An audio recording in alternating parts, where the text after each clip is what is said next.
Mon frère s'est moqué de moi, où sont ta femme et tes enfants? Ah c'est vrai, tu n'en as pas, meilleures histoires de Reddit. Je m'appelle Brian. J'ai 32 ans et depuis 7 ans, je suis, en quelque sorte, le filet de sécurité non officiel de toute ma famille. Je ne me suis jamais considéré comme celui qui s'occupait de tout le monde. Mais avec le recul, c'est exactement ce que j'ai fait. Chaque fois que mon jeune frère Jason ne pouvait pas payer son loyer, je le couvrais. Quand la voiture de maman tombait en panne, je payais les réparations. Quand l'entreprise de conseil de papa connaissait un mois creux, je lui glissais quelques centaines de dollars, juste en attendant le prochain client. Je ne me suis jamais plaint, pas une seule fois. Je me disais que c'était ce qu'un bon fils et un grand frère devaient faire. Aider quand il le pouvait. Et je le pouvais. J'ai un bon travail dans la tech. Je vis bien en dessous de mes moyens. Et les aider ne m'a jamais semblé être un gros sacrifice, jusqu'à dimanche dernier. Nous étions tous assis dans le salon de mes parents. Maman, papa, Jason et moi, regardant distraitement un match de football à la télé. C'était un de ces dimanches après-midi paresseux où la maison sentait le café et où le bourdonnement du match était le seul bruit. Sorti de nulle part, Jason s'est tourné vers moi avec ce petit sourire suffisant et a dit, « Alors, Brian, où sont ta femme et tes enfants ?»« Ah, c'est vrai, tu n'en as pas », maman a carrément ri. Papa a gloussé dans sa barbe, et Jason s'est adossé comme s'il venait de sortir une vanne qui tue. Je suis resté assis là une seconde, abasourdi. Normalement, je laisse passer ce genre de choses. Jason a toujours été le petit chéri, plus jeune, plus charismatique, celui qui transforme chaque mauvaise décision en une anecdote charmante. J'ai entendu ma juste part de pique de sa part au fil des ans, mais quelque chose dans la façon dont il l'a dit cette fois, avec ce petit sourire narquois et tout le monde riant avec lui, m'a frappé plus durement que d'habitude. J'ai forcé un sourire et j'ai dit, « Ouais, pas d'enfant. » Mais à l'intérieur, j'ai senti que quelque chose s'était brisé. Les minutes suivantes ont été un flot de conversations anodines et de blagues légères, mais mon esprit était complètement ailleurs. Je n'arrêtais pas de penser à toutes les fois où j'avais renfloué Jason, à toutes les fois où j'avais renoncé à des vacances pour que papa et maman ne perdent pas la maison, à toutes les fois où j'avais sauté quelque chose pour moi pour qu'ils puissent avoir ce dont ils avaient besoin. Et là, ils se moquaient de moi comme si j'étais le dindon de la farce. Quand les rires se sont calmés, je me suis tourné vers Jason et, de la voix la plus calme que j'ai pu trouver, j'ai dit, « Et ton argent, il est où ?»« Ah, c'est vrai.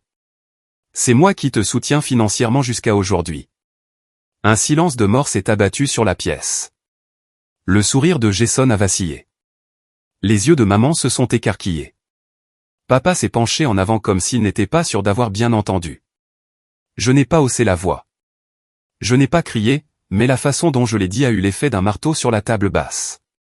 Et c'est là que tout a commencé à changer. Pendant quelques secondes après que j'ai parlé, on aurait pu entendre une mouche voler. C'était la première fois que je leur parlais de cette manière. Pas avec colère, mais avec une sorte de finalité. Jason fut le premier à se reprendre. Il se pencha en avant, ce sourire narquois revenant sur son visage, bien qu'il semblât un peu plus forcé cette fois. « Waouh » dit-il en ricanant, un peu susceptible, « non. C'était juste une blague, Brian. » Maman eut un petit rire nerveux et me tapota le genou comme si elle essayait d'arrondir les angles. « Tu connais ton frère, non? Il ne fait que taquiner. Ne le prends pas si au sérieux. » Je n'ai pas répondu tout de suite. J'ai juste fixé Jason, sentant cette pression brûlante dans ma poitrine que j'avais ignorée pendant des années. « Une blague ?» ai-je finalement dit. « C'est ça. » Papa s'est agité sur sa chaise. « Écoute, Brian, nous apprécions ce que tu fais pour cette famille, mais il n'y a pas besoin de faire de drame. Jason est jeune. Il s'amuse, c'est tout. Tu ne peux pas t'attendre à ce qu'il soit aussi responsable que toi. » Cette phrase, « Tu ne peux pas t'attendre à ce qu'il soit aussi responsable que toi », c'était comme jeter de l'huile sur le feu. J'avais entendu des variantes de cette phrase toute ma vie. Jason n'était pas soumis aux mêmes exigences que moi. Jason n'avait pas à avoir les meilleures notes à l'école. Jason n'avait pas à payer de loyer quand il est revenu à la maison après avoir abandonné l'université. Jason n'avait rien à faire d'autre que d'être là, d'afficher ce sourire charmant, et le monde se pliait à ses désirs. Et apparemment, j'étais censé continuer à cautionner ça. Je n'ai pas argumenté à ce moment-là. Je me suis simplement levé, j'ai pris ma veste et j'ai dit, on se voit plus tard. Je n'ai pas claqué la porte en sortant, mais j'en avais très envie. Ce soir-là, je suis rentré chez moi et je me suis assis à la table de ma cuisine avec mon ordinateur portable, examinant mes relevés bancaires. Des milliers, non, des dizaines de milliers de dollars étaient allés à ma famille au fil des ans. Le loyer de Jason, les factures de mes parents, des urgences qui, bizarrement, n'ont jamais été remboursées. J'avais balayé ça d'un revers de la main à chaque fois, parce que je pensais que je faisais ce qu'il fallait. Mais assis là, à regarder les chiffres, j'ai réalisé quelque chose. Je leur avais rendu la vie bien trop facile. La semaine suivante fut calme, mais pas dans le bon sens. J'ai reçu quelques SMS de maman. Tu vas bien, et, Jason ne le pensait pas. Tu sais comment il est. Mais je n'ai pas répondu. J'avais besoin d'espace pour réfléchir. Jeudi, je commençais à me sentir un peu mieux, un peu plus ancré, quand j'ai reçu un appel de papa. Il faut qu'on parle, a-t-il dit. J'ai soupiré. À propos de quoi? À propos des factures. L'hypothèque est due, et je sais que tu couvres habituellement la différence. Tu n'as rien envoyé ce mois-ci. J'ai de nouveau senti cette pression brûlante dans ma poitrine. Oui, ai-je dit lentement. Je ne fais plus ça. Il y eut un silence à l'autre bout du fil pendant un instant. Puis papa a dit, comment ça, tu ne fais plus ça? Je veux dire, ai-je dit, que j'en ai fini de tout payer. J'en ai fini d'être le plan de secours. J'en ai marre qu'on se moque de moi pendant que je finance la vie de tout le monde. Brian, tu ne peux pas simplement arrêter. Ta mère et moi comptons sur cet argent. C'est bien là le problème, ai-je dit. Vous ne devriez pas, il a commencé à se mettre en colère. Je pouvais l'entendre dans sa voix. Ce grondement sourd qu'il utilisait quand j'étais enfant et qu'il voulait que je sache que j'avais dépassé les bornes. Tu es égoïste. Cette famille s'est toujours soutenue mutuellement. J'ai failli en rire. Vraiment, ai-je demandé. Parce que je ne me souviens pas que quelqu'un m'ait soutenu, moi. Je me souviens juste qu'on m'a dit que je devais m'occuper de tout le monde. Papa a raccroché sans un mot de plus. Ce week-end-là, j'ai été invité, ou plutôt convoqué, au dîner du dimanche. J'ai failli ne pas y aller, mais une partie de moi, têtue, voulait voir ce qu'ils avaient à dire. Quand je suis entré dans la maison, j'ai pu sentir la tension comme un mur de chaleur. Maman mettait la table avec une force excessive, comme si chaque assiette l'avait personnellement offensé. Papa était assis en bout de table, les bras croisés, le visage de marbre. Jason était adossé au comptoir, faisant défiler son téléphone comme s'il n'avait aucun souci au monde. Le dîner a commencé assez tranquillement, mais à mi-parcours, maman a finalement dit, « Brian, nous ne pouvons pas continuer comme ça. Ton père et moi avons des factures. » Jason a ses prêts étudiants. Je l'ai interrompu. Jason a abandonné l'université. Elle a cligné des yeux, surprise, mais a continué. Et tu gagnes plus qu'assez pour aider. Tu l'as toujours fait avant. C'était avant, ai-je dit. Avant que je ne réalise que je suis le seul ici à essayer d'être un adulte. Jason a levé les yeux de son téléphone, puis a souri d'un air narquois. Oh, alors maintenant tu es meilleur que nous parce que tu as de l'argent? Je me suis tourné vers lui, la voix sèche. Non, je suis meilleur que toi parce que je travaille pour l'avoir. Tu passes tes journées à faire semblant de trouver un sens à ta vie pendant que tu crames mon salaire. Jason a levé les yeux au ciel. N'importe quoi. Tu es toujours célibataire. Ta vie ne doit pas être si géniale que ça. Ce fut le moment où quelque chose en moi s'est simplement apaisé. Je n'étais plus en colère. J'en avais fini. Fini d'expliquer. Fini de me défendre. Fini de jouer le rôle qu'ils avaient écrit pour moi depuis que j'étais enfant. J'ai posé ma fourchette, j'ai regardé autour de la table et j'ai dit très calmement, je ne paierai plus rien d'autre. Pas l'hypothèque, pas le loyer de Jason, pas l'assurance auto, rien. Si ça signifie que vous perdez la maison, ce sera de votre faute. Maman a eu un hoquet de surprise. Papa a frappé la main sur la table. Ne parle pas comme ça dans cette maison, a-t-il aboyé. Je me suis levé. Alors peut-être que je ne devrais pas être dans cette maison. Je suis sorti avant qu'il ne puisse m'arrêter, le cœur battant à tout rompre, mais la tête plus claire qu'elle ne l'avait été depuis des années. Le lendemain, les appels ont commencé. Maman, papa, même Jason, tous laissant des messages vocaux sur la façon dont je déchirais la famille, comment je choisissais l'argent plutôt que, comment je ne comprenais pas la pression sous laquelle il se trouvait. Je les ai tous écoutés, assis à nouveau à la table de ma cuisine, et pour la première fois de ma vie, je ne me suis pas senti coupable. Mais je sentais que ça arrivait. L'étape suivante. Le moment où la pression ne serait plus seulement des mots sur une messagerie vocale, le moment où ils essaieraient de me forcer à reprendre mon ancien rôle. Et quand ce moment est venu, j'étais prêt. Les messages vocaux ont continué toute la semaine. Le vendredi, j'avais même cessé de les écouter. Je passais mes journées avec mon téléphone en silencieux, voyant les appels manqués s'accumuler, et ressentant un étrange mélange d'appréhension et de soulagement. Appréhension parce que je savais que quelque chose se préparait. Soulagement parce que, pour la première fois depuis des années, je ne me précipitais pas pour tout réparer. Mais le dimanche matin, j'ai reçu un SMS de maman, court et direct. On arrive. Mon estomac s'est noué. J'ai envisagé de l'ignorer, de faire comme si je n'étais pas à la maison, mais je savais que ça ne les arrêterait pas.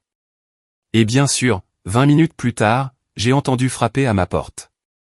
Pas un coup poli, mais le genre qui porte un message tacite, ouvre. Quand j'ai ouvert, maman se tenait là avec ce sourire crispé qu'elle utilisait chaque fois qu'elle faisait semblant que tout allait bien.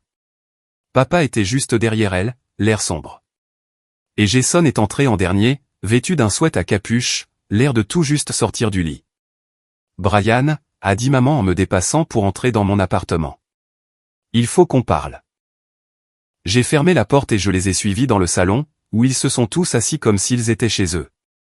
On ne peut pas continuer comme ça, a dit papa sans préambule. On a 3 mois de retard sur l'hypothèque maintenant. La banque appelle. Si tu ne nous aides pas, on pourrait perdre la maison. Je me suis adossé à l'embrasure de la porte, les bras croisés. Je vous l'ai dit. J'en ai fini. Le visage de maman s'est durci. Tu es déraisonnable. C'est la maison de ta famille. Tu as grandi là-bas. Oui, ai-je dit. Et je ne vais pas me ruiner pour la garder parce que personne d'autre n'est prêt à prendre ses responsabilités. Jason a reniflé. Tu agis comme si tu étais un saint. Tu gagnes bien ta vie. Ce n'est pas comme si tu étais dans le besoin. Pourquoi ne pas simplement faire ce qu'il faut et aider? Parce que, ai-je dit, ma voix plus sèche que je ne l'aurais voulu, ce n'est plus de l'aide. C'est attendu. Vous restez tous là à attendre que je sauve la situation à chaque fois, et j'en ai marre. Pendant un moment, personne n'a rien dit. Puis maman a pris une profonde inspiration, comme si elle se préparait, et a dit, très bien. Si tu ne le fais pas volontairement, nous nous en sommes déjà occupés. J'ai froncé les sourcils. Qu'est-ce que ça veut dire? Papa a mis la main dans la poche de sa veste et en a sorti un dossier, le posant sur ma table basse. Nous sommes allés à la banque, a-t-il dit. Nous avons utilisé ton nom comme co-signataire pour une ligne de crédit sur la valeur nette de la maison. Les fonds sont déjà transférés. La maison est en sécurité pour le moment. Mon estomac s'est transformé en un bloc de glace. Vous avez fait quoi? Maman s'est précipitée pour expliquer, sa voix montant. Nous devions le faire. Ils allaient entamer la procédure de saisie. Nous n'avions pas le choix. Si, vous l'aviez, ai-je dit, ma voix basse et dangereuse. Vous aviez tous les choix. Et vous avez choisi de falsifier ma signature. Jason a alors pris la parole, souriant comme si tout cela n'était qu'une blague. Et, regarde le bon côté des choses. Tu n'as même pas eu à lever le petit doigt cette fois. C'est comme si tu étais le héros sans même essayer. Je l'ai dévisagé, le cœur battant. Tu t'entends parler? Tu viens d'admettre avoir commis une fraude en mon nom. Et tu trouves ça drôle? Jason a haussé les épaules. C'est juste de l'argent, Brian. Détends-toi. Je ne pouvais plus rester assis. J'ai attrapé le dossier et j'ai feuilleté les pages, les mains tremblantes. C'était là. Mon nom, mes informations, ma signature falsifiée, le tout lié à un prêt que je n'avais pas accepté. Des dizaines de milliers de dollars dont je serais désormais légalement responsable. Vous n'aviez pas le droit, ai-je dit, la voix tremblante. Aucun. La mâchoire de papa s'est crispée. Nous en avions tout à fait le droit. Il s'agit de garder la famille unie. Parfois, il faut prendre des décisions difficiles pour le bien commun. J'ai ri. Un son court, sec, sans humour. Le bien commun. C'est comme ça que vous appelez ça? Vous m'avez volé. Vous avez utilisé mon crédit, mon nom, pour vous renflouer une fois de plus. Et vous n'avez même pas demandé. Les yeux de maman se sont remplis de larmes. Nous ne voulions pas te mettre ce genre de pression. Tu as été si stressé ces derniers temps. Je l'ai regardé, stupéfait. Alors, à la place, vous avez juste agi dans mon dos. Jason s'est adossé au canapé, souriant narquoisement. Honnêtement, tu surréagis. Tu nous portes à bout de bras depuis des années. Quelle est la différence si tu le fais une fois de plus? Et c'en était trop. C'était le moment où quelque chose de profond en moi est devenu silencieux. Pas un silence de colère, un silence de glace. Le genre de silence qui vient quand on cesse d'attendre que quoi que ce soit change et qu'on réalise qu'on doit être celui qui change les choses. J'ai refermé le dossier soigneusement, je l'ai posé sur la table basse et je les ai regardés chacun leur tour. Dehors, ai-je dit. Maman a cligné des yeux. Quoi? Vous m'avez entendu. Sortez de mon appartement. Papa s'est levé, le visage rouge. Ne parle pas à ta mère comme ça. J'ai dit, dehors, ai-je répété, la voix de marbre. Ils ont hésité, échangeant des regards, mais quelque chose dans mon expression a dû leur dire que je ne bluffais pas, car après un moment, ils se sont tous levés et sont partis. Jason a été le dernier à sortir. Et en me dépassant, il a marmonné, tu fais vraiment tout un drame. Je n'ai pas répondu. J'ai juste fermé la porte derrière eux et je l'ai verrouillée.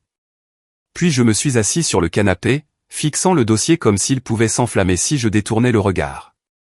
Il ne s'agissait plus seulement d'argent. Il s'agissait de confiance. Une confiance qu'ils avaient complètement brisée.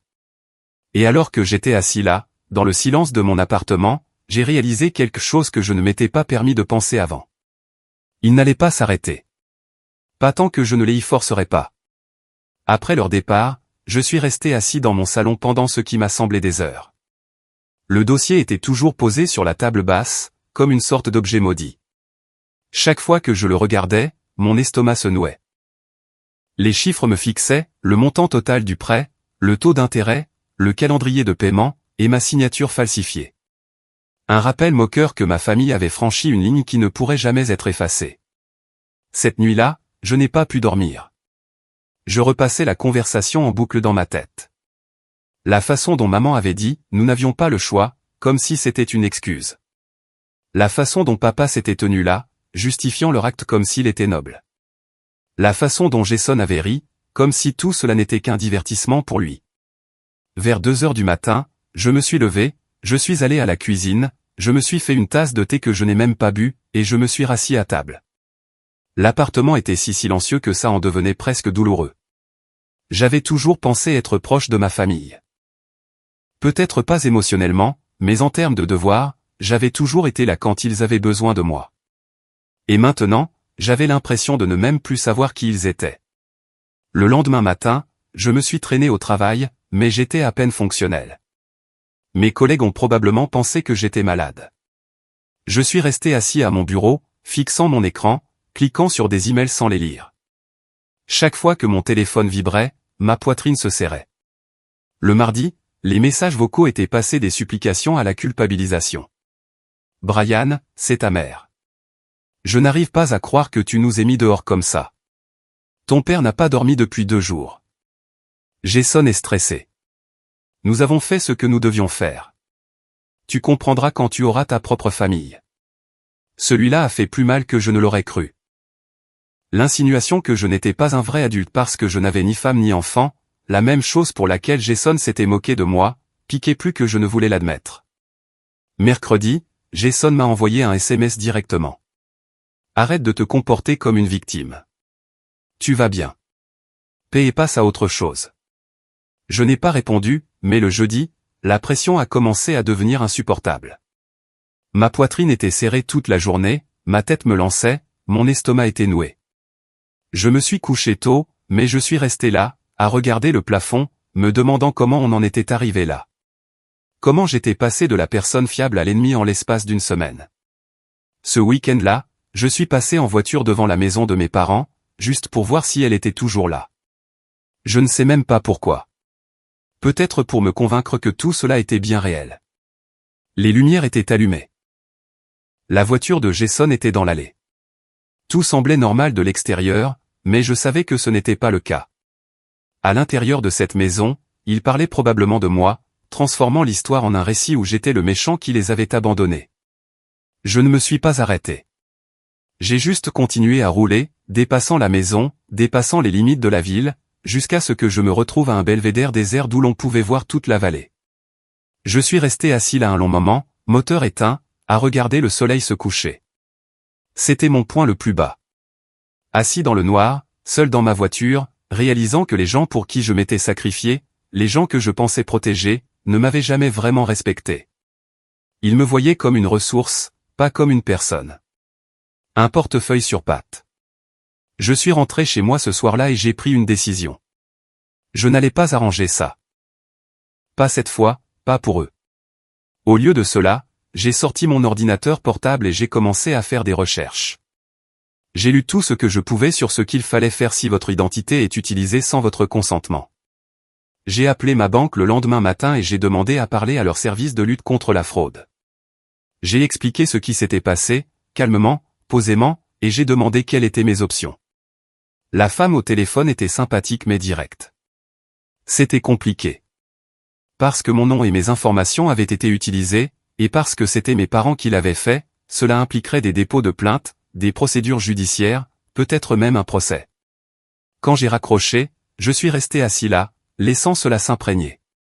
Si je m'engageais sur cette voie, il n'y aurait pas de retour en arrière possible. Mes parents pourraient avoir de sérieux ennuis judiciaires. Jason pourrait enfin devoir faire face à de vraies conséquences, et toute la famille ne me pardonnerait probablement jamais. Pendant un moment, j'ai failli reculer. J'ai failli me convaincre de simplement payer et de maintenir la paix, comme je l'avais toujours fait. Mais ensuite, j'ai pensé au sourire narquois de Jason, à la colère vertueuse de papa, aux larmes de maman. Pas des larmes d'excuses, mais des larmes de manipulation culpabilisante. Et j'ai pensé à ce que j'avais ressenti, assis dans cette voiture, à regarder la vallée, réalisant à quel point j'étais seul. Non. Ils avaient fait leur choix, et maintenant, j'allais faire le mien. Les jours suivants ont été un tourbillon de préparatifs silencieux. J'ai consulté mon rapport de crédit et je l'ai bloqué pour que personne ne puisse plus utiliser mes informations. J'ai changé mes mots de passe, mis à jour la sécurité de mes services bancaires en ligne et pris rendez-vous avec une avocate. Je n'ai dit à personne ce que je faisais. Ni à mes collègues, ni à mes amis, ni même à ma tante, qui avait toujours été le seul membre de la famille à qui je pouvais parler. Il ne s'agissait pas encore de vengeance.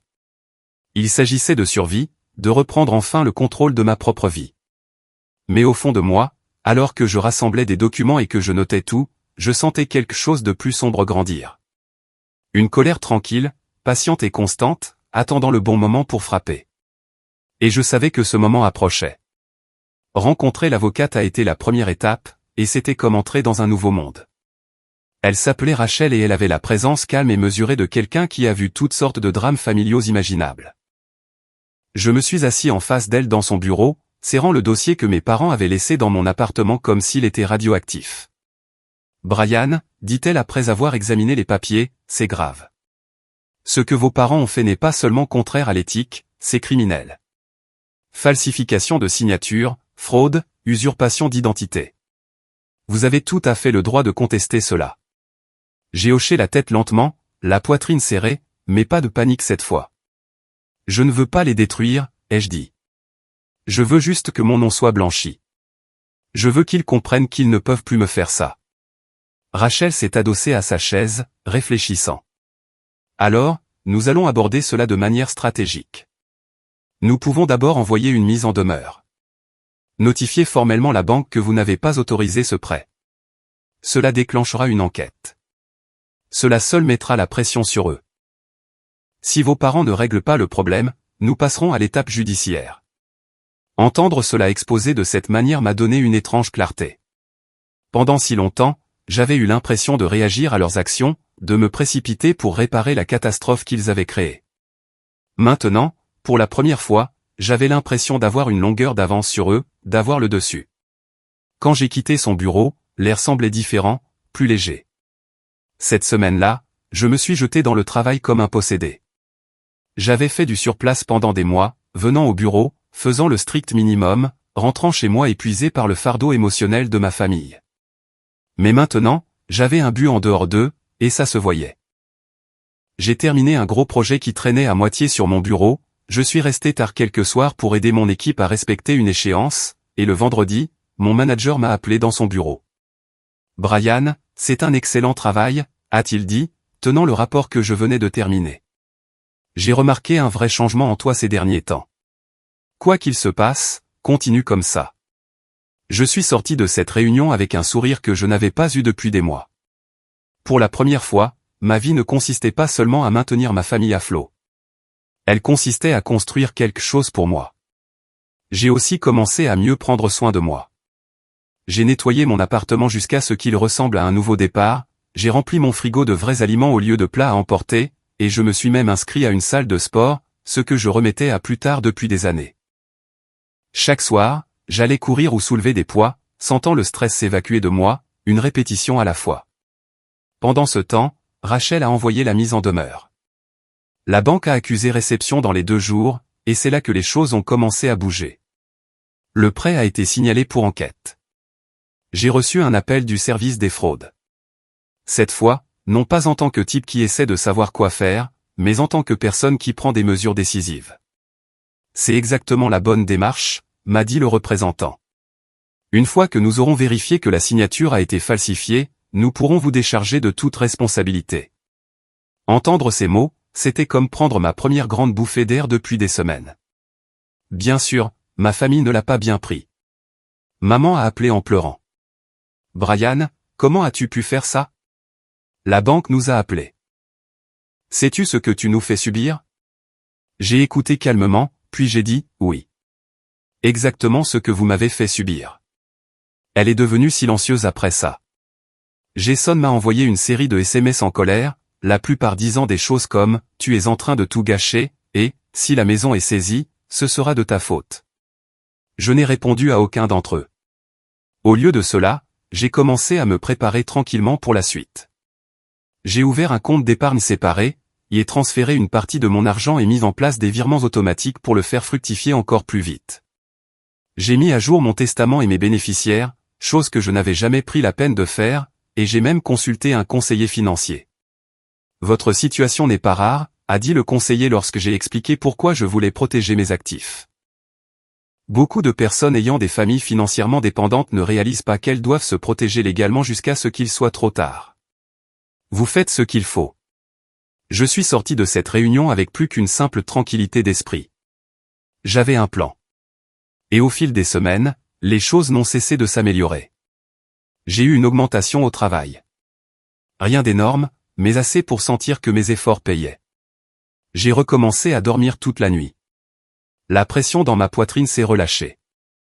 Même mon appartement a commencé à paraître différent, plus chaleureux, plus calme. Le mien. Un vendredi soir, je me suis retrouvé à ma fenêtre, regardant les lumières de la ville, un verre de vin à la main. Et pour la première fois, je n'ai pas ressenti ce poids écrasant de la responsabilité. Je me sentais libre. Mais sous cette liberté, quelque chose d'autre se construisait. Pas seulement du soulagement, pas seulement de la paix, quelque chose de plus tranchant.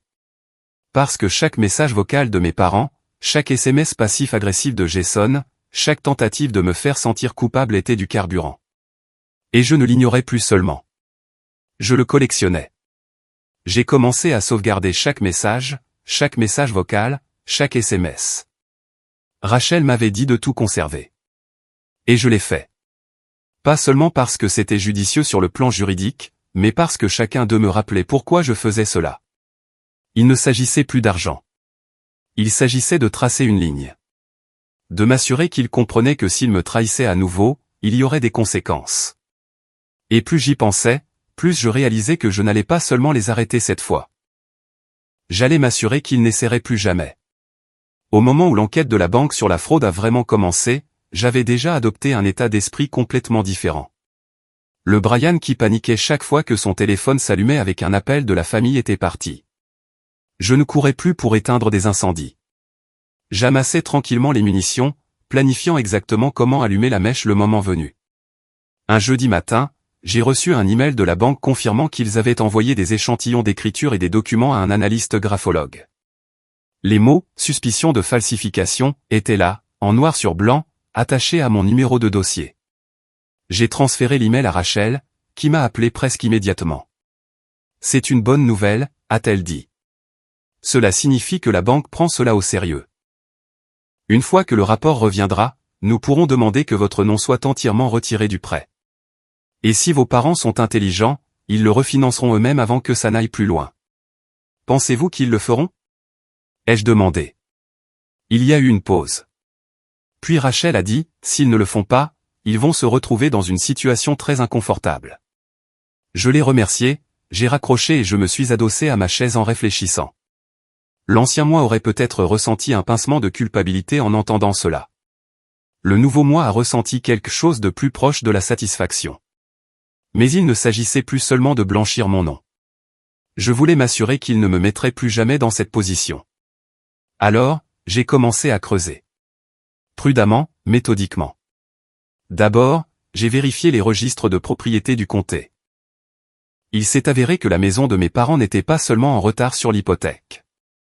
Ils avaient une deuxième hypothèque dessus, provenant d'un prêt personnel qu'ils avaient contracté il y a 2 ans. Je n'étais même pas au courant de celui-là. Le solde était élevé, le taux d'intérêt était pire, et s'il ne commençait pas à le rembourser bientôt, il risquait le défaut de paiement. Ensuite, j'ai cherché le nom de Jason dans la base de données des archives publiques. Ce que j'ai trouvé ne m'a pas surpris, mais ça m'a quand même glacé le sang. Il avait 3 contraventions impayées, un compte de carte de crédit en souffrance et un avis d'expulsion d'un appartement où il avait vécu l'année précédente. Tout était public, tout était là, comme de petites bombes à retardement prêtes à exploser. Je n'allais pas utiliser tout ça pour l'instant, mais le savoir me donnait un avantage, le genre qu'il ne pouvait pas m'enlever. Pendant ce temps, mon avocate m'a mis en contact avec un enquêteur financier avec qui elle travaillait parfois. Son travail consistait à suivre l'argent et à brosser un tableau clair de la destination des fonds dans des cas comme le mien. Je lui ai donné tout ce que j'avais, virements bancaires, vieux reçus, capture d'écran de paiement Venmo, chaque ligne de dépense montrant à quel point mon argent avait maintenu ma famille à flot. Quand il m'a envoyé le rapport 2 semaines plus tard, je suis resté assis là à le regarder. En 7 ans, j'avais donné à ma famille près de $86 000. $86 000. Ce n'était pas seulement le montant, même si ce chiffre me tordait l'estomac. C'était le schéma. L'enquêteur l'avait présenté sous forme de chronologie, montrant chaque paiement et son objet. C'était comme regarder l'historique de chaque fois où j'avais dit « oui » pour maintenir la paix, chaque fois où j'avais ravalé ma fierté pour être le responsable. Rachel m'a appelé après l'avoir examiné. « C'est puissant », a-t-elle dit. Si cela va au tribunal, cela brosse un tableau très clair de l'exploitation financière. Cela montre un schéma, pas seulement une erreur ponctuelle. Je l'ai remercié et j'ai raccroché, mon esprit déjà en ébullition. Je commençais à voir l'ensemble du tableau maintenant, pas seulement ce qu'ils avaient fait, mais qui ils étaient vraiment. Et cela a rendu mes prochaines étapes plus faciles à planifier. J'ai passé les semaines suivantes à me préparer tranquillement, vivant ma vie en surface comme si de rien n'était. J'ai continué à exceller au travail, obtenant même une place sur un gros projet à venir qui pourrait mener à une promotion. J'ai continué à aller à la salle de sport, à bien manger, à mieux dormir que je ne l'avais fait depuis des années. Et en même temps, j'ai constitué une sorte de dossier. J'ai imprimé le rapport financier, les emails d'enquête de la banque, les registres de propriété du comté, même les dossiers judiciaires de Jason. Je les ai tous mis dans un classeur propre et organisé et je les gardais dans mon bureau. Il ne s'agissait pas de le leur brandir sous le nez. Pas encore. Il s'agissait d'être prêt. Les appels de mes parents ont fini par ralentir, bien qu'ils n'aient pas complètement cessé. Maman a laissé un message vocal qui semblait presque répété. « Brian, ton père et moi avons décidé de mettre la maison en vente si les choses ne s'améliorent pas. Nous espérons que tu comprends que nous sommes sous beaucoup de stress. Nous aimerions toujours que tu reconsidères ta décision et que tu nous aides, juste le temps de nous remettre sur pied. » Je ne l'ai pas rappelé. Jason, d'un autre côté, a commencé à devenir plus désespéré. Ses SMS sont passés de la colère aux supplications. « Frère, s'il te plaît. J'ai besoin d'aide pour le loyer ce mois-ci. Le proprio menace de m'expulser. T'as l'argent. Juste une dernière fois. Je te jure que je te rembourserai. Ce n'est pas juste pour moi. Si je me fais virer, maman va péter les plombs. Tu ne veux pas lui faire ça. J'ai fixé ce dernier message pendant un long moment avant de fermer mon téléphone et de le poser face contre table. Je n'allais pas céder. Pas cette fois. À la fin du mois, je me sentais comme une personne entièrement différente. L'anxiété qui m'avait autrefois rongé était maintenant quelque chose de plus vif, une résolution claire et constante. J'avais les preuves, le soutien juridique, la stabilité financière. Pour la première fois depuis des années, je sentais que j'avais un réel pouvoir. Et plus j'y pensais, plus je réalisais que j'en avais assez d'attendre qu'il fasse le prochain pas. S'il voulait jouer avec ma vie, c'était à mon tour de fixer les règles. Le jour où j'ai décidé d'agir était calme et ensoleillé. Un de ces matins faussement calmes où tout semble normal, presque paisible, juste avant la tempête. Je me suis levé tôt, j'ai fait du café et je me suis assis à la table de ma cuisine, parcourant le classeur une dernière fois. Tout y était. Le rapport financier, les documents de prêt falsifiés, les registres de propriété, les dossiers en souffrance de Jason. Ce n'était plus seulement une pile de papier. C'était un levier. Rachel et moi avions passé des semaines à affiner le plan. Elle ne m'a cependant pas poussé vers les tribunaux. Elle a clairement indiqué que nous avions un dossier solide si nous voulions intenter une action. Au lieu de cela, elle a suggéré de leur donner une chance de corriger la situation d'abord, par écrit, formellement, d'une manière qui mettrait tout sur la table. Nous allons rédiger une lettre de règlement, a-t-elle dit. Elle exigera qu'il refinance la maison et retire votre nom de tous les comptes dans les 30 jours. S'il refuse ou l'ignore, nous passerons à l'étape supérieure. Mais de cette façon, vous avez fait preuve de bonne foi. Et si nous devons aller au tribunal, le juge verra que vous avez essayé toutes les mesures raisonnables d'abord. C'était exactement le genre de démarche que je voulais faire.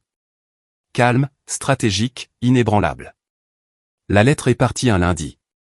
Elle faisait 3 pages, claire et professionnelle, décrivant chaque cas d'utilisation non autorisée de mes informations et chaque dollar que j'avais été forcé de couvrir au cours des 7 dernières années. À la fin, elle déclarait sans équivoque, le non-respect dans un délai de 30 jours entraînera une action en justice, y compris un dépôt de plainte pour falsification et fraude, ainsi qu'une action civile pour exploitation financière. Je n'ai même pas eu à la livrer moi-même. Rachel l'a envoyée par courrier recommandé. Tout ce que j'avais à faire était d'attendre. Et j'ai attendu.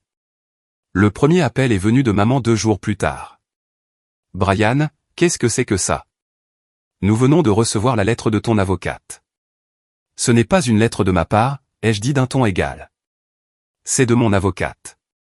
Elle décrit exactement ce qui doit se passer maintenant. »« Tu ne peux pas nous faire ça, a-t-elle dit, la voix tremblante. As-tu la moindre idée de ce que cela fera à ton père si cela devient public ? As-tu la moindre idée de ce que ça m'a déjà fait, à moi, ai-je demandé. Il y eut une longue pause avant qu'elle ne dise « Nous en parlerons au dîner. » Dimanche, s'il te plaît, viens.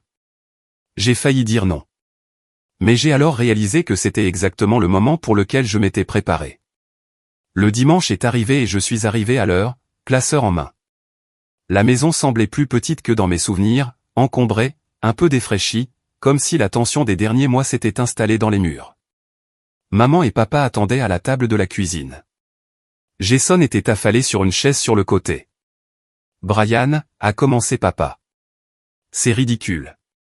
Tu menaces de traîner ta propre famille devant les tribunaux.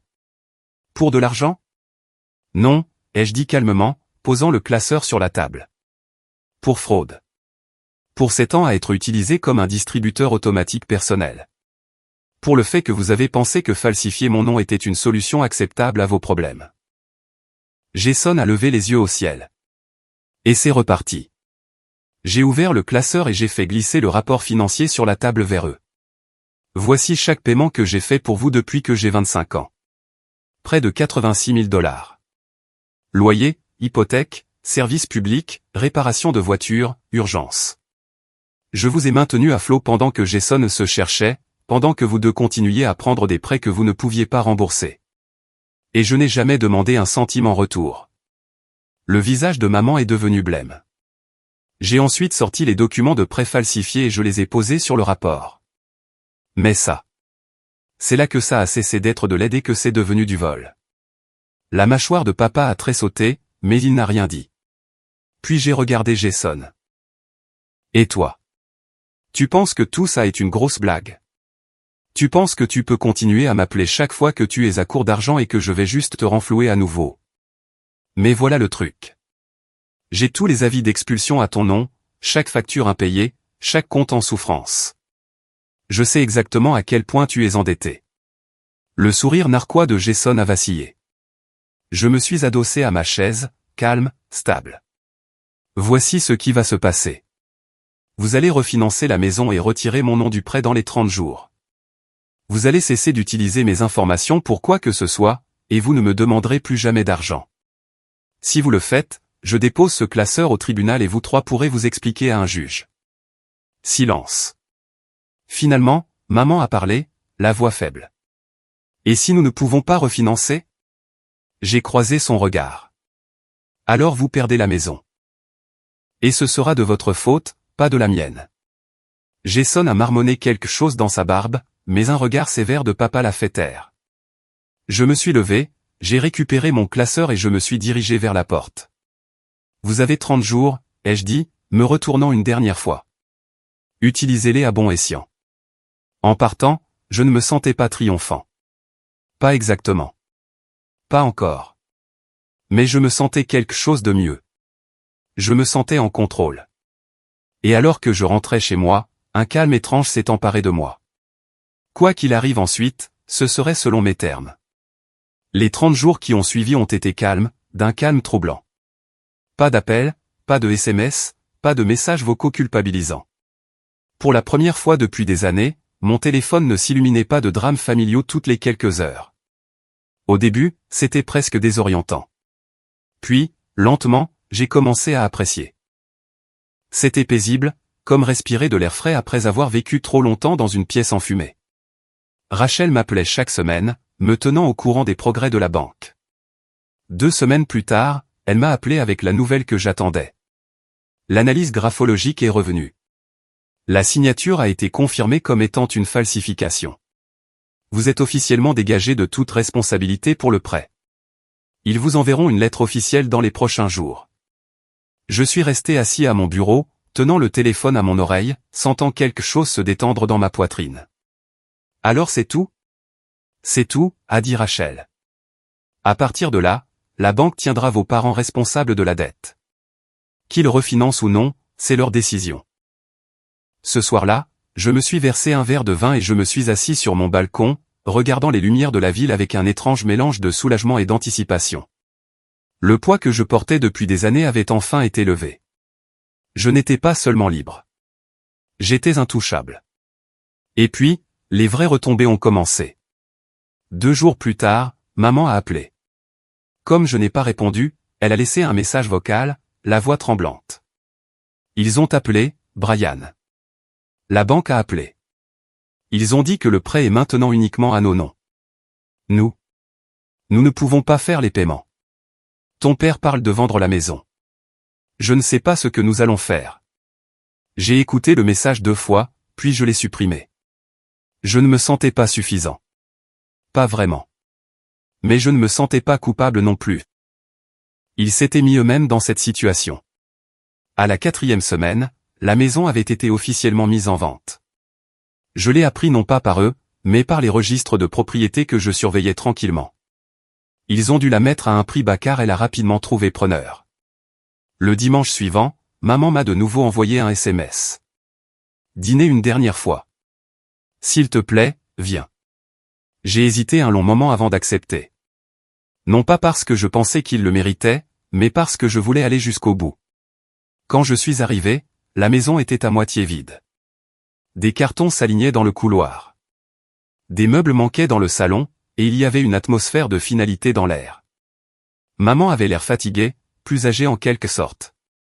Papa était assis à la table de la cuisine avec une pile de papier devant lui, la mâchoire serrée. Jason faisait les 100 pas, les mains dans les poches de son sweat à capuche. C'est ce que tu voulais, non, a dit Jason dès que je suis entré. La maison est partie. On est foutu. Félicitations. Je n'ai pas mordu à l'hameçon. Non, ai-je dit calmement.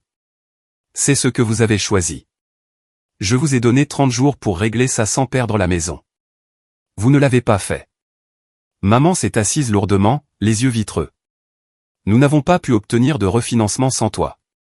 Nous avons essayé. Vraiment. J'ai presque cru à son histoire. Peut-être qu'ils avaient essayé, mais ça n'avait plus d'importance. Le but n'était pas de savoir s'ils avaient fait un effort. Le but était qu'ils avaient enfin été forcés de porter le fardeau eux-mêmes. Papa a levé les yeux de ses papiers. Nous aurons assez de la vente pour rembourser la dette. À peine. Après ça, nous louerons pendant un certain temps. J'ai hoché la tête. Bien.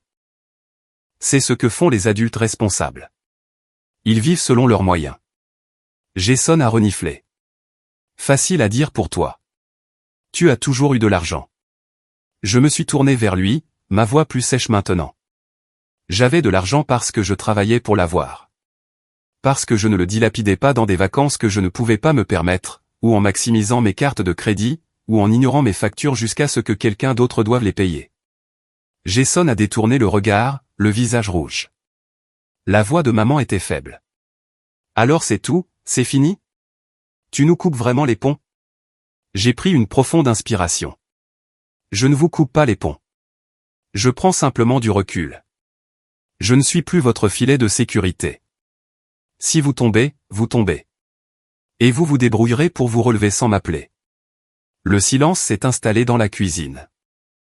Ce n'était pas le silence tendu et colérique d'avant. C'était quelque chose de plus lourd. De l'acceptation, peut-être. Je suis resté là, à regarder la maison une dernière fois. La maison où j'avais grandi, la maison que j'avais si durement lutté pour sauver pendant si longtemps.